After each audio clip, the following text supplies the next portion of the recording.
Carlos Baleba has got 3 years left on his contract. Brighton have got the option to extend that for a further year. They don't want to sell. They've got no intention of selling. And because of his contract situation, they are under no pressure to sell as well. And I think also the price would be pretty prohibitive to Manchester United, and that would make it an almost impossible deal to do as it stands, because I'm sure we'll talk about it later about the number of players that Manchester United want to get money for because they want to offload. But I think Brighton will look at Carlos Baleba and they'll compare him to Moises Caicedo. And, you know, the noises coming out of Brighton are saying that he's actually further in his development at his stage of his career than Moises Caicedo was at that stage of his career. And what did Moises Caicedo go for? £115 million to Chelsea. So why can't Brighton say, well, if Moises Caicedo went for that, that's going to be our starting point with Carlos Baleba. As far as Manchester United are concerned, their focus clearly is going to be on the Premier League opener. They have signed, you know, 3 new forward players. They've revamped that front line with Matheus Cunha, with Brian Mbeumo and with Benjamin Sesko. Yeah. But Ruben Amorim, in his news conference earlier on today, was asked the question, what chance a midfielder? And this is what... Hi Ruben, just on the midfield situation, do you want a new midfielder to come in, and would you be confident of getting one in? Because it does look like you're quite light in that area. I'm really happy with our players. They are working really well. We have different players for that position, so we are prepared to win any game with our players.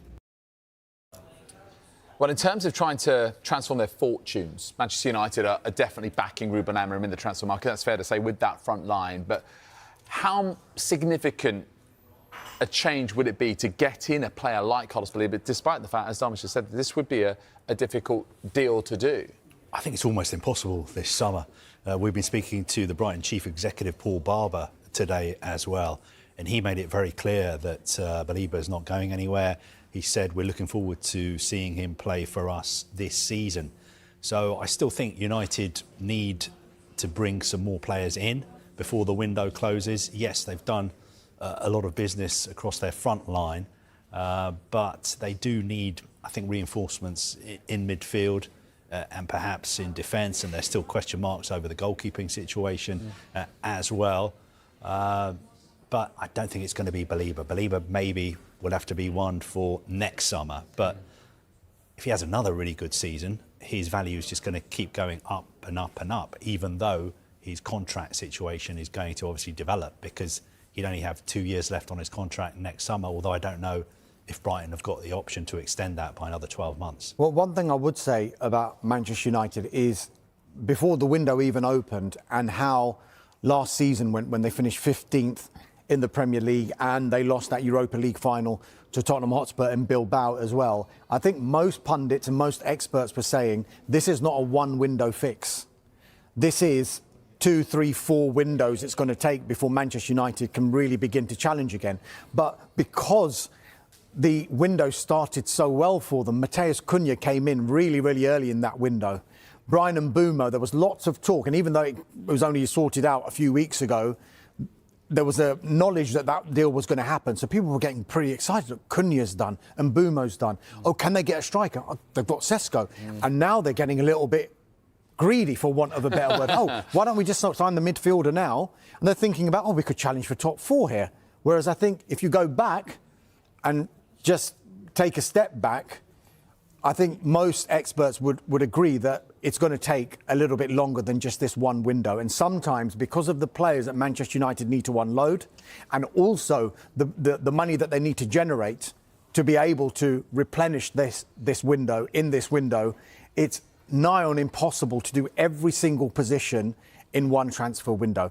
Yes, they would love to bring in a midfielder. That's why there is this interest. And one thing I would say about the Baleba interest is, because it is out there and because Manchester United might have explored the conditions of a deal, we know how transfers work. Manchester United and other clubs do not go and express an interest in a player blindly. There must be some sort of encouragement somewhere along the line that maybe the player might think, you know what, I might be open to that move. But that is completely separate here to what Brighton's position would be, because even if Carlos Baleba just say he did want to go to Manchester United, Brighton can just say, well, you're not going anywhere. you've got 3 years left on your contract, we've got a year's option, and if we are to let you go, then it's going to be over £100 million. And people will say, well, you can compare that to the Alexander Isak situation. And so why are people saying, well, it's still potentially going to happen to Liverpool? Because we haven't really heard of any disunity or disharmony with regard to Carlos Baleba at Brighton. No, those are very distinct in that respect. Yeah, that's the big difference. Yeah, I think it's interesting because when you look at the amount of money spent, you know, Liverpool have spent almost £300 million. That's without Isak, if it does happen. Chelsea have spent around £250 million. Manchester United up until this point, £214 million. But, you know, they want to be competing, especially given the fact that Liverpool and United are currently on 20 top-flight titles each, and they sense that Liverpool might get back on the perch if this spending continues that they can't keep up with. But on the point of sort of, it's not a one-window fix, Darmish, I mean, Carver, I wonder about this. Harry Maguire said in a recent interview that United were mentally weak in the past. And how much do you think that these new signings and things like, for example, the refreshed training ground might add to a sense of rebirth, renewal at Manchester United to try and change things culturally as well? That sort of wider context piece, I guess. I think, look, what Manchester United have to do is back Ruben Amorim, which is exactly what they're doing, and give him as much time as possible, because there's been too much chopping and changing of managers, too many managers buying different players which haven't worked out. Now, sitting here, it's been a good summer for Manchester United, but we don't know how these signings are going to work out. Not every signing works out the way you think it's going to work out. For instance, when United signed Jadon Sancho, you know, a lot of people were very excited about the impact he was going to have, or Anthony, or Højlund.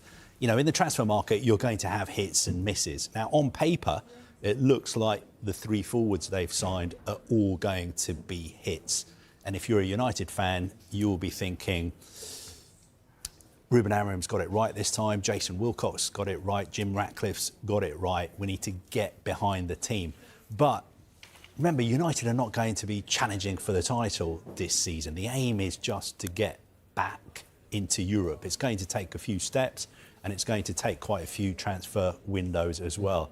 I think if you're a United fan, you just want a big improvement on last season, and you want to see United playing, attacking and defending in the way that United fans are used to seeing their teams play and perform. Yeah, and at least in terms of the incomings, you know, it looks like it is shaping up that way, and we will discuss. Like Garnacho, I think, is well below what United are looking for. OK, potential incomings at Chelsea. What about outgoings at Manchester United, Darmish? Yeah, Carlo mentioned Alejandro Garnacho. The other ones, the high-profile ones, Rasmus Højlund.